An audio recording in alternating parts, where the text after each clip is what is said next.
दोस्तों, भारत को एक से बढ़कर एक दुर्लभ खजाना मिलता चला जा रहा है, जिसकी कमी की वजह से आज तक भारत अरब देशों के इशारों पर नाचता आ रहा था। लेकिन कुदरत ने एक ही झटके में भारत को ऐसा खजाना दे दिया है कि 200 सालों की निर्भरता जड़ से खत्म हो गई है।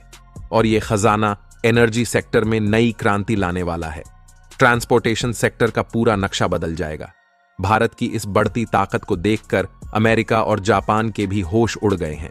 फ्यूचरिस्टिक सोच रखने वाले एलन मस्क की तो बात ही मत पूछो।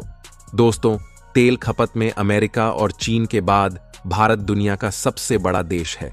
भारत अपनी जरूरत का 80% तेल आयात करता है, जिसके लिए भारत की फॉरेन करेंसी खर्च होती है, जिसकी वजह से भारत की इकोनॉमी पर काफी बड़ा इम्पैक्ट पड़ता है। जब से ये देश क्रूड ऑयल इंपोर्ट करने में दिक्कत क्रिएट करने लगे हैं, जब चाहे कीमत को बढ़ा देते हैं और सप्लाई कम कर देते हैं। दूसरी ओर, जब से अलग अलग देशों के बीच वॉर होने लगा, तब से क्रूड ऑयल इंपोर्ट में बड़ी परेशानी होने लगी। तभी से भारत को रियलाइज होने लगा कि क्रूड ऑयल प्रोडक्शन में आत्मनिर्भर होना पड़ेगा। उसके बाद से ही मोदी सरकार काफी एक्टिव हो चुकी है, रिसर्च पर बहुत ज्यादा पैसा खर्च करने लगी है और पॉजिटिव रिजल्ट भी देखने को मिल रहा है। जैसा इसे लेकर आईआईटी सभी कड़ी मेहनत कर रहे हैं। अब तो आलम यह हो गया है कि भारत में सोना, लिथियम, यूरेनियम, यहां तक कि तेल और गैस के भी बड़े भंडार मिल रहे हैं, जो कि अभी तक सिर्फ अरब देशों के पास ही थे।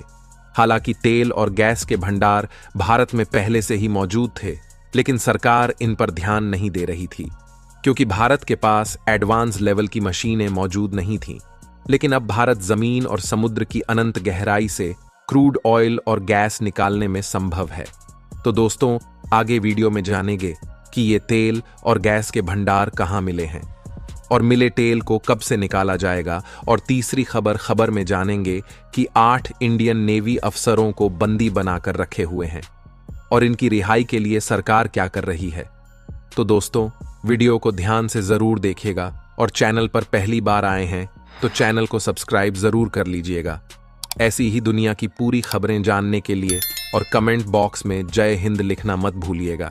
दोस्तों, भारत को मिला ये खजाना अपनी नेचुरल गैस के भंडार पर घमंड दिखाने वाले कतर को इस बार भारत के सामने झुकने पर मजबूर कर देगा। और सिर्फ कतर ही नहीं, बल्कि कई देश इस बार भारत की चपेट में आने वाले हैं। भारत 48% नेचुरल गैस कतर से खरीदता है, जिसमें एलएनजी और एलपीजी दोनों शामिल हैं। इससे आप अंदाजा लगा सकते हैं कि कतर को कितना बड़ा नुकसान होने वाला है। शायद उसकी पूरी इकोनॉमी चरमरा जाएगी। मेन खबर की बात करें तो भारत को 2 राज्यों में तेल और गैस के बड़े भंडार मिले हैं। एक जगह 1000 से 3000 बिलियन क्यूबिक फीट गैस भंडार मिले हैं और दूसरी जगह करीब 1700 बिलियन क्यूबिक मीटर गैस के भंडार मिल चुके हैं। ये भंडार इतने हैं कि भारत को अगले 200 सालों तक किसी भी देश से गैस को इंपोर्ट करने की जरूरत नहीं पड़ेगी। और ऐसा नहीं है कि भारत को इस खजाने के बारे में पहले नहीं पता था। भारत को इस खजाने की जानकारी बहुत अच्छे से है, लेकिन भारत भी यह जानता था कि कई देश अपना क्रूड ऑयल और गैस बेच करके भारत में अपने बिजनेस आगे बढ़ा रहे हैं। इसलिए भारत सरकार ने इसमें एक्टिव होकर काम नहीं किया। लेकिन पिछले 1 साल में क्रूड ऑयल और नेचुरल गैस के प्राइस में जो फ्लक्चुएशन आई है, उसकी वजह से अब भारत सरकार को एक्टिवली इस प्रोजेक्ट पर काम करना पड़ रहा है। दोस्तों, बाड़मेर के बाद अब बीकानेर के पास भी तेल और गैस के भंडार मिले हैं, जो प्रदेशवासियों के लिए नए साल 2024 के तोहफे से कम नहीं। राजस्थान में तेल गैस के नए भंडार बीकानेर जिला मुख्यालय से 10 किलोमीटर दूर नालबड़ी और गांव सालासर के पास व्हाइट क्ले की पट्टी के नीचे मिले हैं। यहां पर 25 मिलियन हैवी क्रूड ऑयल होने का अनुमान है। साल 2020 से अब तक बीकानेर जिले के लूणकरणसर, खाजूवाला व कोलायत के आसपास भूगर्भ सर्वे कर तेल और गैस का पता लगाया है। कुआं खोदने के लिए मशीनें भी पहुंच गई हैं। मंगलवार को केंद्रीय मंत्री व बीकानेर सांसद अर्जुन राम मेघवाल ड्रिलिंग कार्य की शुरुआत करने आएंगे।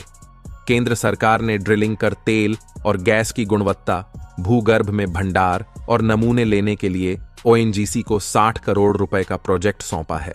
बता दें कि बीकानेर नागौर बेसिन में 2118 वर्ग किलोमीटर क्षेत्र के सर्वे के बाद 3 स्थानों पर कुआं खोदकर गैस और तेल के भंडार की गहराई व गुणवत्ता का पता लगाया जाएगा।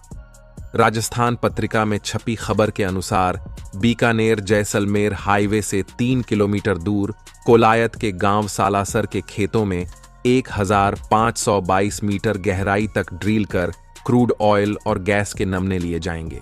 बीकानेर सांसद अर्जुन राम मेघवाल कहते हैं कि भारत सरकार के पेट्रोलियम एवं प्राकृतिक गैस मंत्रालय के सर्वे में बीकानेर के भूगर्भ में क्रूड ऑयल और प्राकृतिक गैस के भंडार मिले हैं। कुआं खोदने का काम ओएनजीसी को सौंपा गया है। राजस्थान में केर्न इंडिया और अंडमान निकोबार में ऑयल इंडिया अपने ऑयल प्रोडक्शन को शुरू करने जा रही है। लेकिन यहां पर सिर्फ केर्न इंडिया और ऑयल इंडिया नहीं, बल्कि भारत के साथ साथ इटली और यूके की भी कई कंपनीज को यहां पर पार्टिसिपेट कराया गया है, ताकि इन फ्यूचर अगर भारतीय कंपनी को कोई भी क्रिटिकल टेक्नोलॉजी में प्रॉब्लम आती है तो यहां तो ये कंपनी भारतीय कंपनियों की ईजिली हेल्प करेगी और भारत को यहां से ऑयल एंड गैस एक्सप्लोर करने में कोई भी प्रॉब्लम नहीं आने वाली है।